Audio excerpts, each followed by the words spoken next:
Hello, and welcome to the BCN and Friends podcast, where we have real conversations about learning, leadership, and the lived experiences of nurses and healthcare professionals across the emergency spectrum. Each episode, we sit down with thought leaders, BCN certification holders, and industry experts who share their stories, their insights, and the challenges that shape their work. Our mission is simple: to amplify the voices of those making a difference every day, because your experiences drive progress, inspire others, and shape the future of nursing. We're here to honor that in every episode. Sometimes funny, sometimes serious, and always valuable. This is BCN and Friends, and we're so glad you're here. In this episode, we're joined by Pam Vanderberg, a nationally respected trauma leader and newly appointed BCEN board member. Pam shares powerful insights drawn from her journey through career disruption, trauma system expansion, violence prevention, and certification, offering a thoughtful perspective on leadership, resilience, and the future of emergency and trauma nursing. This episode is called Hope, Grit, and Growth, blending science and soul in trauma leadership. I'm Holly Briggs, a professional development specialist at BCN and one of your hosts for today. I'm joined by my co-host, Michael Dexter, our Director of Professional Development. Hi, Michael. Hello, Holly. It's great to have you with us. And in this episode, we're joined by Pamela Vanderberg. I've had the pleasure and privilege of getting to know Pam over the last few years through her volunteer work with BCN, and I'm grateful to grab some time with her today. So, Michael, without further ado, could you please introduce us to our BCN friend, Pam? Yeah, absolutely. Pam Vanderberg is a newly appointed member of the Board of Directors for BCEN and serves as Vice President of Trauma and Burn Services at Grady Memorial Hospital, one of the nation's busiest Level 1 trauma and burn centers. Pam oversees comprehensive trauma and burn operations, aligning clinical excellence with operational and financial sustainability. Nationally, she's advanced trauma nursing as an item writer for the TCRN and as a contributor to the American College of Surgeons Trauma Quality Improvement Program Best Practice Guidelines and the Advanced Practice Trauma Management course. Pam also serves on the board of directors for the Georgia Trauma Foundation, supporting statewide trauma system advocacy. Her career reflects a deep commitment to strengthening certification, advancing trauma systems, and elevating standards of care across the continuum. Pam, welcome to the BCN and Friends podcast. It's a pleasure to have you with us. Thank you, Michael and Holly. It's a pleasure to be here. As Holly mentioned, have known you for a while now, but I don't think we've ever really dove into some of your background. If you could just let us know a little bit about what initially drew you into nursing. And then there's a little snippet of that, a kind of a side road I wanted you to speak on as well. And that's something that you can share about surviving job loss and then finding a renewed passion for your work. So can you kind of walk us through your career and talk to us about that? Well, I've been a nurse for almost 40 years, which kind of blows me away to think that I've been a nurse for that long. I became a nurse because of my mom. It sounds a little cliche, but I'm actually a third generation nurse. And I wanted to be just like my mom. She started the critical care unit in my hometown. And I can still remember my junior year in high school. My English teacher, her daughter had a cerebral aneurysm and passed away. And she raved about the work that my mom did with her and how kind my mom was and how she comforted her and really helped her get through that and how she wouldn't have gotten through it without my mom. And I'm like, I want to be that person. And my mom actually passed away while I was a freshman in college, but that was my legacy and I wanted to be just like her. And so I ended up in nursing and I have loved it. It has been my passion for 40 years now. And talking about job loss, so I was at the bedside. I was an ER nurse for 17 years. Worked both adult and pediatrics, started a pediatric ER in one of my former facilities, and eventually moved into a manager position and thought I was going to be a clinical manager and someday a CNO. Well, that dream kind of came to an abrupt halt when I was told to resign my position as a leader or get fired. And it was because I couldn't get patient satisfaction up in the ER. We were boarding patients, 26 patients a day in a 32-bed ER. And it wasn't an ER problem, it was a hospital problem, but it was my problem and I wasn't making it better. And I realized that I could try and fight things and fight it out, or could I rediscover myself?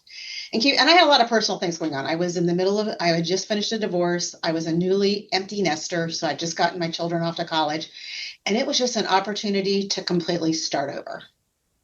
So I found my love and my passion. Fortunately, one of my mentors, her name is Maggie Crawford, took a chance on me and gave me my first trauma program manager job down in Delray Beach, Florida. And she taught me how to be a trauma program manager, and I found my passion.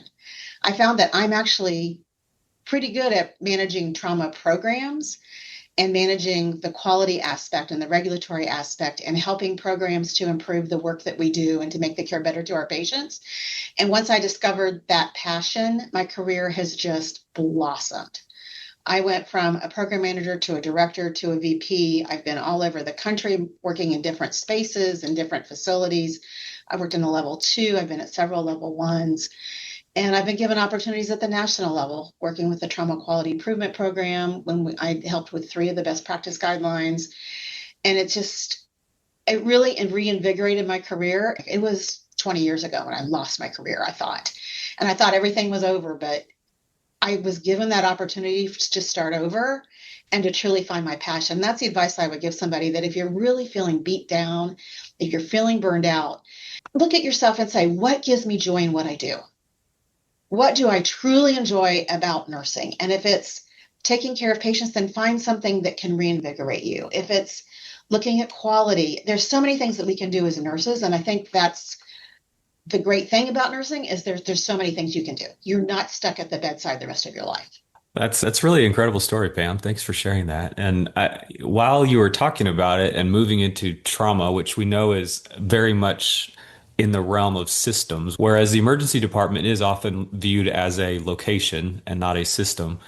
So just out of curiosity, has that been in any way related to your work as part of the trauma system in the offloading of the EDs and trying to reduce that strain on other ED managers that are faced with the same thing? Because it's such a nationwide problem and has been as long as I can remember, of overcrowding and boarding patients and these things. So now that you're in a different role to make other changes, how do you approach that? Well, I think a lot of it is realizing that boarding is not an ER problem.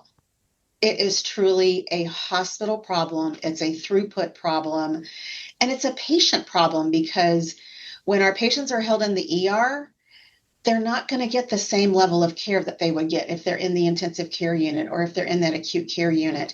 And I know CMS, they want the patient to get the same level of care, but we have to be realistic.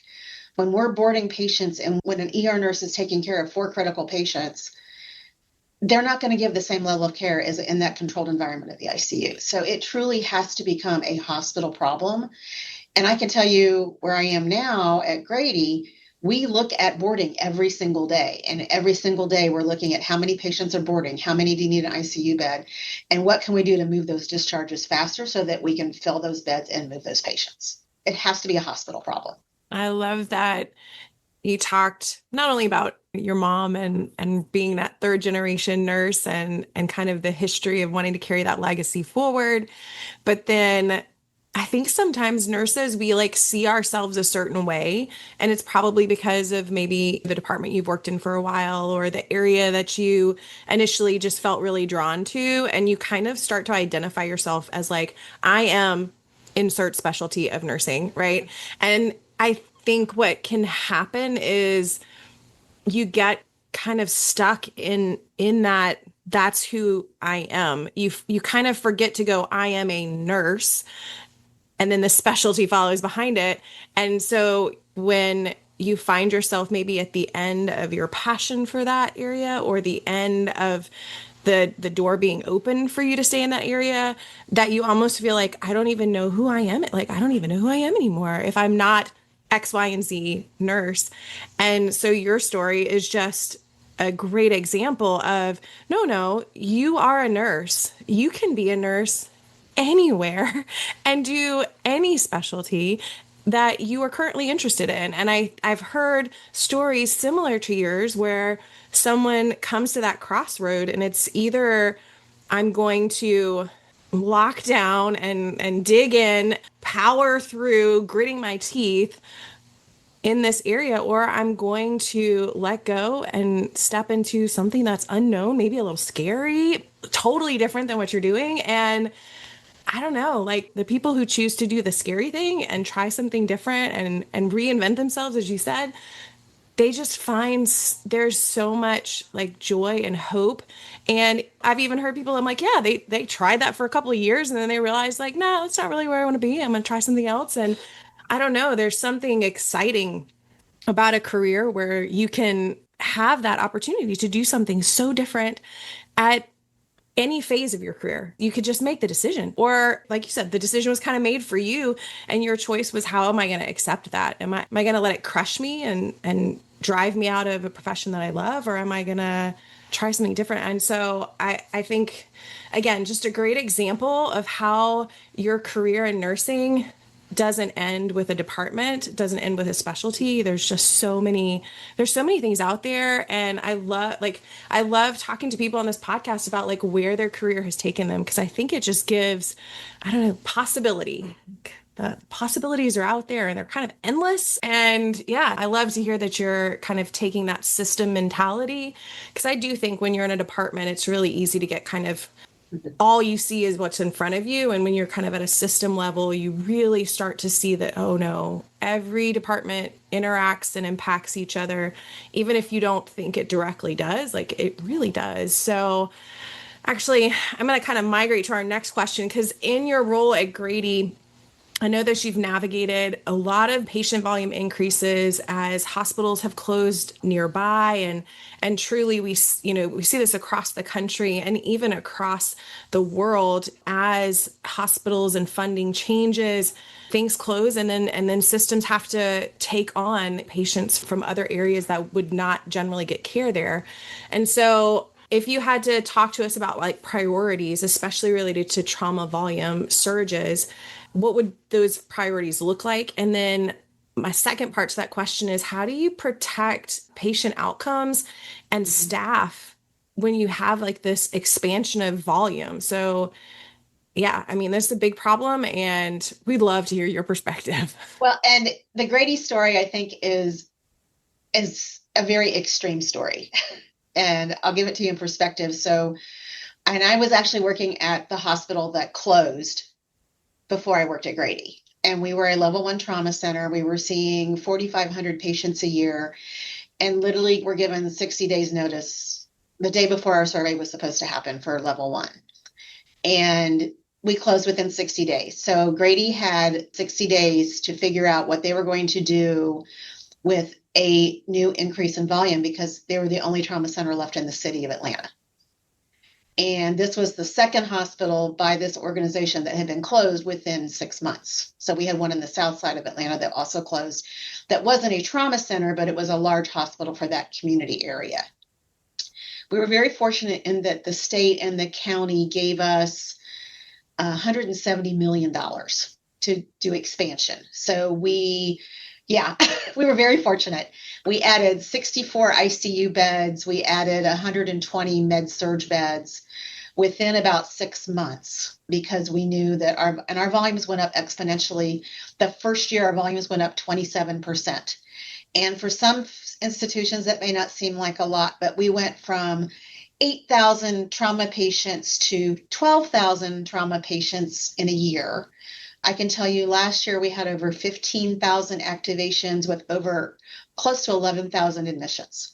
So we are one of the busiest trauma centers in the country, and dealing with that kind of volume, people can't even comprehend. They're like, how do you do PI? How do you take care of your patients? How do you move them through?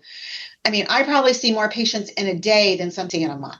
And it's critical. We have a high penetrating rate. We have a high operative rate. I can tell you a lot of times our operating rooms are going all night long, and we'll have 3 or 4 operating rooms going all night long. It's not unusual. But we were very blessed to have a state and a county that supported us financially. And the organization just made a choice. We have not been on diversion since AMC closed. So we have not had a minute of trauma diversion in over 3 years with that kind of volume. So it was an institutional commitment that we were not going to let the people of Atlanta down. And so the other thing that we had to think about is, how do we preserve the quality of the care that we're providing And how do we make sure that we keep our staff from feeling the stress of that increased volume? We have a resiliency clinic for our employees, and we have a We Care program that helps our employees. And in fact, we did a debriefing this morning.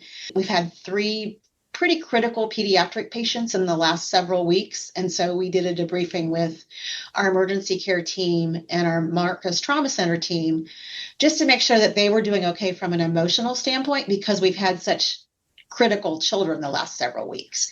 And that's the kind of things that we commit to, is we want to commit to the mental and the physical well-being of our team as well. Because if they're not healthy from that perspective, they're not going to provide great care to our patients. And I can tell you from a mortality standpoint, we have truly sustained the quality that we had before AMC closed. We're very low when it comes to mortality compared to other hospitals throughout the country. I'm happy to say that I think we have a great program. We provide excellent care to our patients, and it was a challenge when it happened, but I think we have really risen to the occasion. But our ER is one of our largest inpatient units in the hospital. I mean, on a given day, they'll have 65 to 70 boarders in the ER waiting to go upstairs. And we see about 450 to 500 patients a day through our ECC and FTC. I'm still trying to comprehend that level of care going on every day, Pam. Like it's just so different than what I've experienced in my career. I mean, we've obviously seen trauma and different things over the years, but I just can't imagine that much. I mean, it seems like an entire medical city within a city that's just operating nonstop.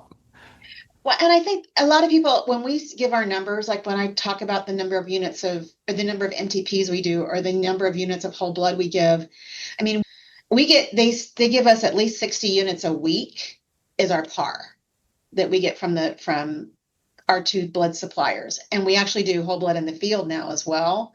People can't comprehend the resources that we have because of our volumes. And we are a very different animal from other trauma centers. There aren't that many trauma centers that have more than 6,000 admissions. We're just a different beast. Well, when you're talking about operating rooms that go all night long and not having any trauma diversion, I'm assuming, I haven't looked up your region, but I'm assuming there's other hospital healthcare facilities. We're talking about level 1 trauma centers.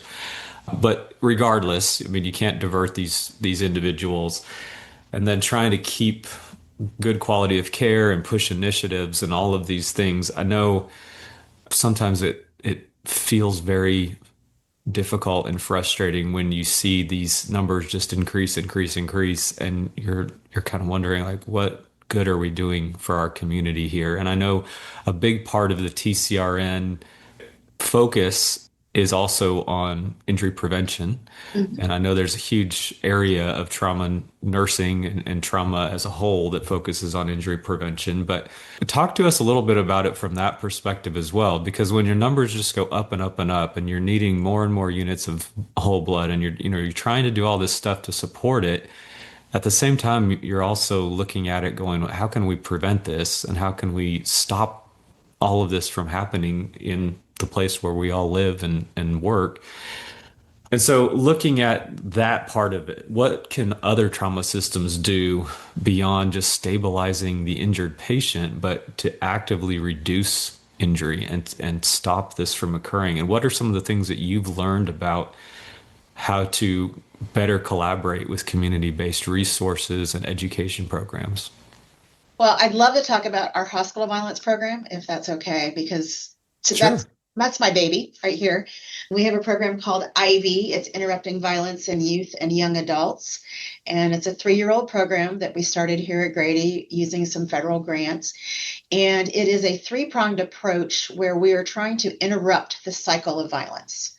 So we have violence interventionists who actually meet our patients at the bedside in the emergency department and start a relationship with them in the ED.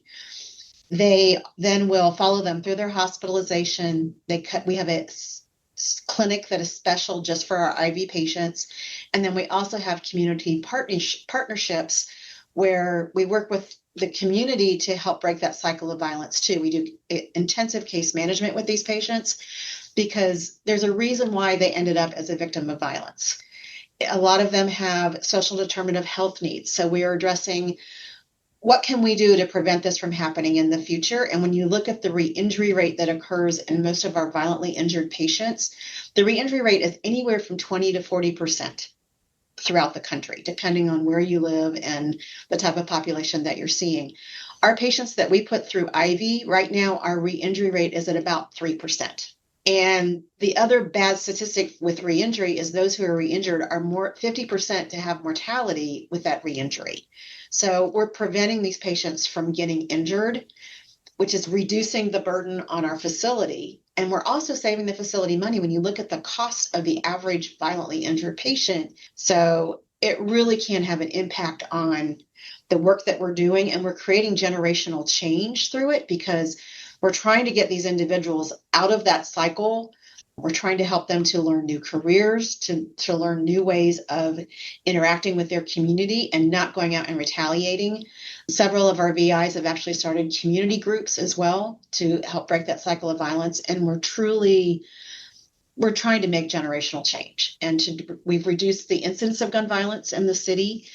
And we're hoping to see that it continues to get better. I also have a trauma recovery center, and if I can get them into the trauma recovery center, which is even more intensive mental health, we actually can get their injury rate down to about 1%. So we're truly making a difference with that population. To say that you can look at a problem and figure out, okay, it's not just the violent injury that happened and the work that it's going to take to rehabilitate that injury, but knowing that there was a story before this injury and there were choices made and a path that was taken that led to this. And if this person goes right back out without having some type of crossroad happens for this person, I mean, the statistic of 20 to 40%, like that's huge. I mean, the number that it will create as far as like a down the line revisit, right? But it's also this idea that the likelihood that this person will have a very poor outcome, right, is super high. And so just like hearing those statistics, okay, so how do you solve a problem this big? Okay, well, we obviously will make an impact when they come through our door, but we have to make an impact on them before they leave the door again, because otherwise we'll see them and it'll be worse, right? And I just love that you guys have looked at the problem and said we've got to start way before they show up at our door. We got to get to them while they're making those choices. Trauma is not a respecter of person. It will find you no matter who you are. But then there are also some times when people are in a position in their life, in their community, where violence is more likely to happen to them. And so what can we do to help them? What can we do to change the course? And like you said, generationally, what can be done? And even in the infancy of your program, only being 3 years old, to hear those numbers, to hear that the impact is already starting to kind of trickle down into what you're seeing from a hospital side. That's super cool. Really cool. And I hope this program continues for a long time. I would love to see it replicated, obviously, across the country and in urban and suburban environments. There's just so many things that could happen when nurses and those in healthcare step back and realize like the problem is not just in the department. We tend to get our heads down and try to approach a problem as we see it right in front of our face, but there's an even bigger picture to the problems that we're facing. So, I mean, our communities are hurting, and our current climate right now, our communities are hurting. And we are seeing a little bit of an increase right now, and we're seeing an increase in our unhoused population within the city, and it's concerning to us. And that's why we're really trying to partner with our community partners as well to really get out into the community and see what we can do from a community perspective. Can we target a high school that's seeing a lot of shootings in their population, and can we do some work with them? We've done Stop the Bleed training at the high school. We really try to look at where our injuries are happening and take it out to them, and not necessarily do everything within the hospital. Something to remember that when you're doing quality, when you're crunching data, like all of that is important. The numbers are important because numbers speak for themselves in a lot of ways, but there's always like that story behind the number. And then it's trying to pick that apart and figure out what what part of the story can we impact? And I love how you brought up community leaders and community resources, because I know in every city, there are people doing good work in their community. And oftentimes we don't know about it. We're just not connected to one another. And so the fact that you're actively looking to engage within your community and connect those resources to the right people, it's such a huge potential impact when the right people get connected. It literally can turn things around. And so Well, I'll tell you, we've had a huge initiative in Georgia where we have tried to put a Stop the Bleed kit in every school in the state. Mm-hmm. Because it's not a question of if a shooting is going to happen, it's a question of when anymore. And so we have done a big blitz with all of our bus drivers in the state. And this has been a state-led initiative. And we're getting Stop the Bleed kits in every single school. That is our goal. I love hearing from other states. I mean, obviously I'm in Louisiana, so I've heard it from mine. But I love hearing that like nationally, it's becoming a thing that not just nationally, but it's state to state. It's definitely trickling down into much needed education. Something else that I think is really cool, and we did mention it at the beginning, but I will say it again. You're a newly appointed board member for the board here at BCN, so we're very excited. And you've contributed to national initiatives, like Michael had mentioned, with ACS, the Trauma Quality Improvement Program. So I guess in light of all of that, how do you see certification shaping the future of trauma and emergency nursing? And especially as we mentioned, healthcare systems are only growing more and more complex, more technology forward. So how do you see that from that lens? How do you see certification being a part of shaping that future? We need to look at what our nursing force looks like right now, the workforce. It's becoming very young. I mean, everybody my age is starting to retire, and the workforce that is out there now. And I want you to think about when you oriented as a new nurse, how old was the person who oriented you? Were they the same age as you? When I did it, they were the same age as my mom. Like it was somebody who had been in nursing 20 years, 10 years. There was a lot of longevity in the nurses that were practicing at the bedside. When we look at the nurses who are practicing at the bedside now, they may have only been at school 2 or 3 years. So we're losing some of the knowledge base, I think, we don't have the longevity at the bedside like we used to. And because of that, that's why I think the importance of certification is there, because it validates our knowledge, and it's going to hopefully help to keep the quality of the nursing care that we have. It's helping to align our practice with evidence-based standards, I think, too, when we look at the questions that we're asking on the certification exams. And it's going to reinforce critical thinking. I think that's a lot of what's missing in hospitals right now is the loss of how to do critical thinking. So many of our nurses now they check the box. They look at the computer and see what the task is. And I think what certification can do is to help nurses think about, what is my priority? What do I have to do next? When I get this scenario, what do I need to do for my patient to keep them from dying, to keep them from getting worse, to keep them from having a complication? And I think that's what certification teaches our nurses. Yeah, I'm 100% with you, Pam. You're speaking exactly down the same line that I feel about it as well. And, in some ways, I think certification did that for me. For a while, just kind of being in the same routine of caring for people and knowing what the protocols are and all of this. But when you start really studying these things more and wanting to, show that you have knowledge and wanting to, really test your knowledge against national standards that have been established through certification and all of that, and you start to find gaps in your own personal knowledge that helps you become a better clinician, I think it really started changing my practice to be more forward thinking and to anticipate more and to suggest more. I even specifically remember a patient that had come in that had fallen off a roof and had a fractured ankle. And I asked the doctor, do you want to scan or x-ray his back as well?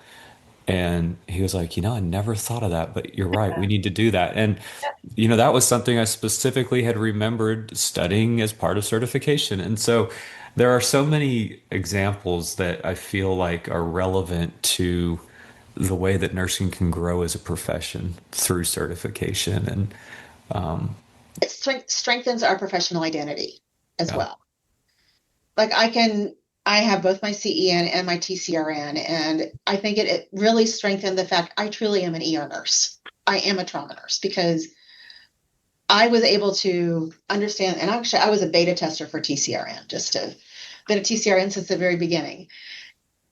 It helped me know that's my identity as a nurse, that I do have that knowledge base, and I understand the comprehensive look, especially from trauma, because the TCRN looks at more than just care in the ED. It's looking at the care of the patient from pre-hospital all the way through really rehab, and looking at the whole continuum of trauma care, including verification. I mean, it's a much larger exam than just knowing clinical things. So I think it validates our identity for the most part. And it can help with professional development. I really want to emphasize, it can help our nurses to build their confidence in being able to manage that complex patient. Yeah. Yeah, I agree with you. And I think even through not just the initial certification, but the recertification as well, there's always that push for more knowledge and learning best practices. And, as you're more familiar with than myself and Holly, there's new standards being set forth through national regulations, through organizations like the American College of Surgeons and different ones that are looking for new things, new guidelines, new standards to set, and being able to keep abreast of that as well as maintaining your knowledge of other care practices is valuable to maintaining that credential as well. I did want to ask you, a question that we love to ask all of our guests on this podcast, and I'll just go ahead and say it, is a person or a moment that really impacted you greatly. And you've already mentioned a few things. You mentioned your family having a nursing background and your mom.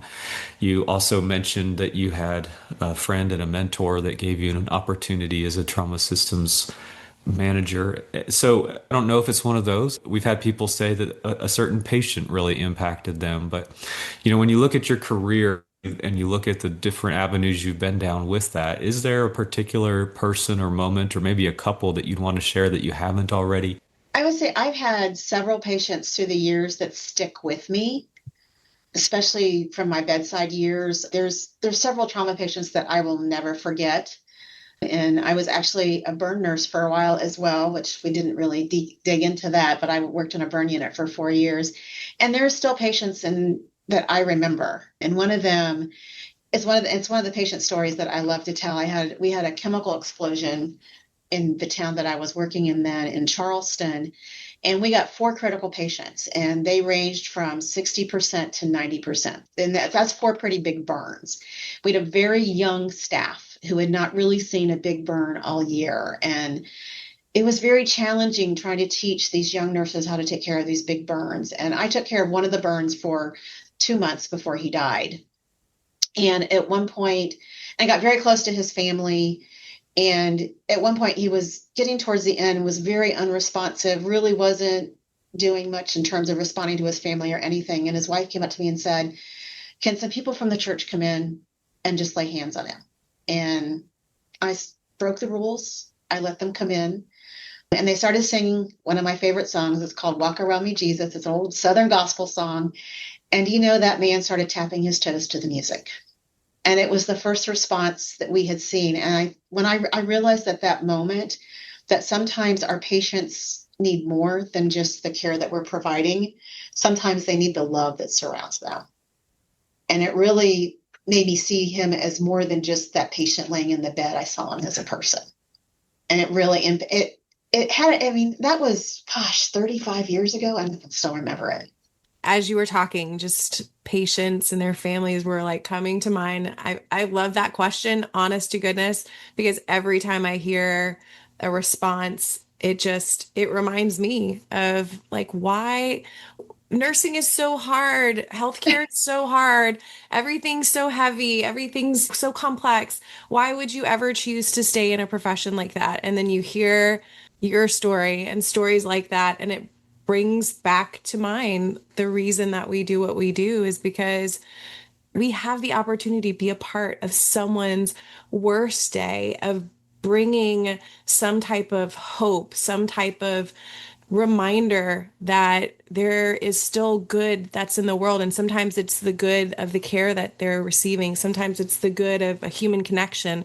Sometimes it's the good of breaking the rule, bending the rule to allow a person the chance to connect on a human level with their family and people that love them.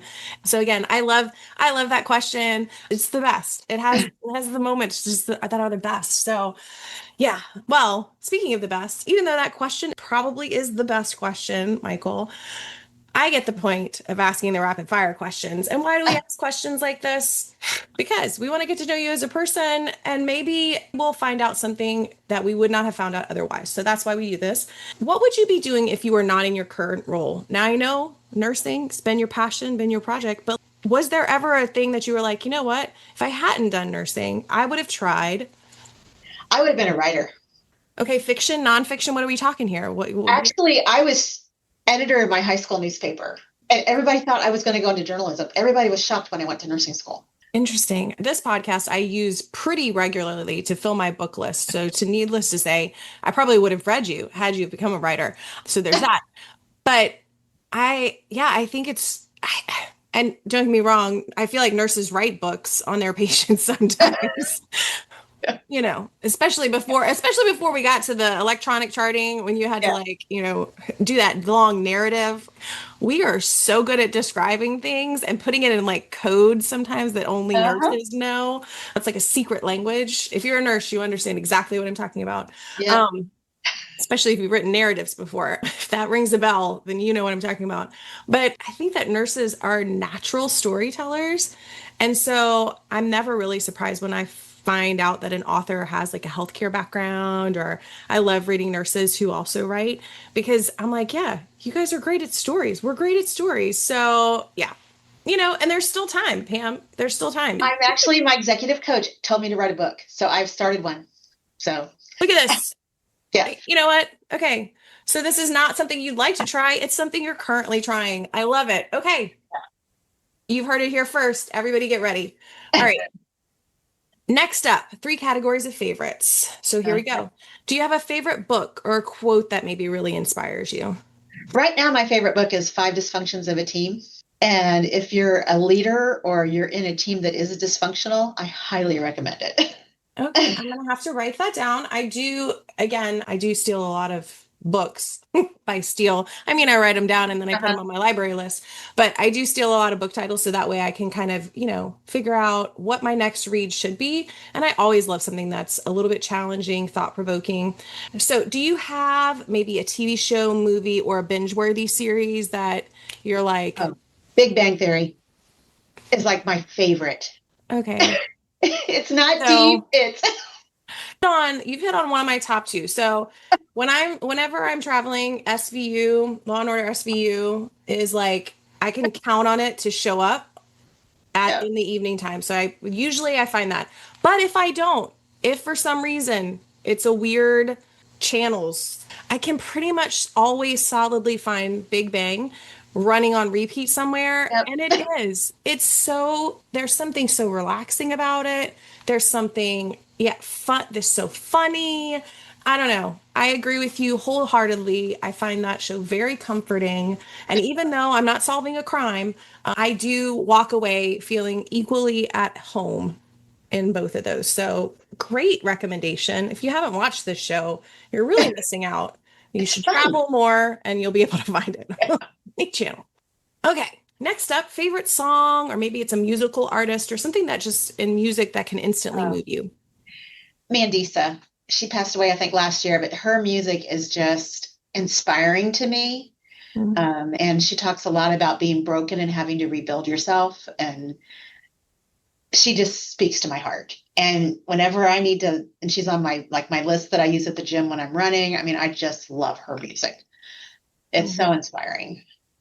Yeah, she was such a powerhouse and really came through a lot of different personal things, personal struggles. And she just had a way of putting it in her music and in her lyrics and just always infusing it with like hope and positivity and joy. When I think of her, those are the things that come to mind. So great recommendations. Okay. I love asking this question as well, because one day I'm going to say that nurses and healthcare people are so great at taking care of themselves that we just have it down to an art. We're not there yet. So I always like to ask anyone who's sustained a career to say, like, what is your self-care go-to? What helps you reset so that way you can bring the best of you back to your work? I think the biggest one is setting boundaries. To be honest, like, I do not read email at night. My team knows if you need something at night, you better text me. I really work to set boundaries, but I find time for me and I find time for my family. I try to take a cruise a couple of times a year. I try to take off every few months. It's just time. It's really important to take time to recharge and to take a break. And when you go on vacation, don't take your computer. Don't read email. Really just make time for you. I love that, because I hear from people and they, who are really committed to their work and they're like, oh, I'm going to go on vacation, but if you need me, like, text me, or, hey, I'm on vacation, but I have my work email. And I'm like, come on, is that really vacation? Is it? Can we really call it vacation? And that's why I cruise, because a lot of times you don't have internet on the cruise.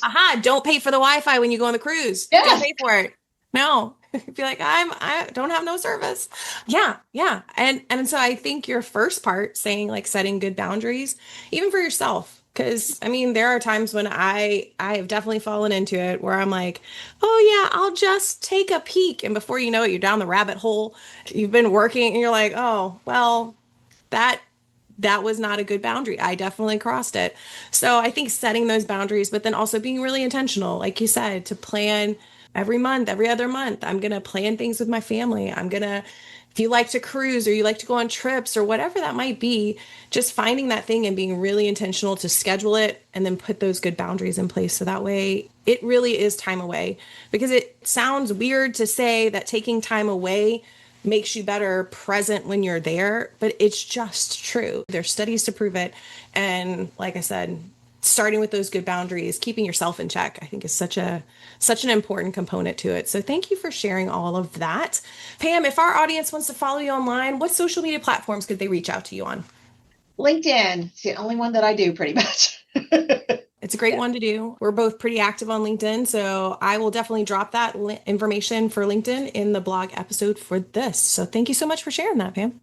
Yes. Well, I hope people do reach out to you, Pam, because, just in the conversation today, talking about things that you've implemented there to reduce re-injury, the different ways that you look at processes, and all of the things that you're doing there at Grady to care for so many in the Atlanta area is just really, really incredible. And, we've had an opportunity multiple times to sit down in person and go through things. And it's often been very much focused on work and the things in front of us. But it's been really great to just sit down with you today and get to know more about you and your background and hear some of your stories and all of the things that have helped define your career. It's been really good. So thank you for sharing it with us. We appreciate it and always enjoy talking to you. But this, of course, is a little bit different because we're not just talking, we're getting to know you. And it's incredible to see the work that you're doing. And it's inspiring to know that there's so many great nurses out there. And we often hear about things in the news related to the negative,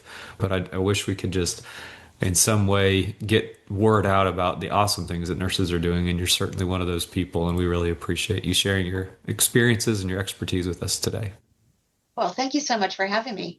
Pam, I want to thank you for just taking time, holding some time with us for this episode of BCEN and Friends. Thank you for sharing your insight, your transparency, and that unwavering commitment to advancing trauma and emergency nursing. We're grateful for the leadership that you're bringing to the profession and for the impact you continue to make across systems of care nationwide. We appreciate all that you do.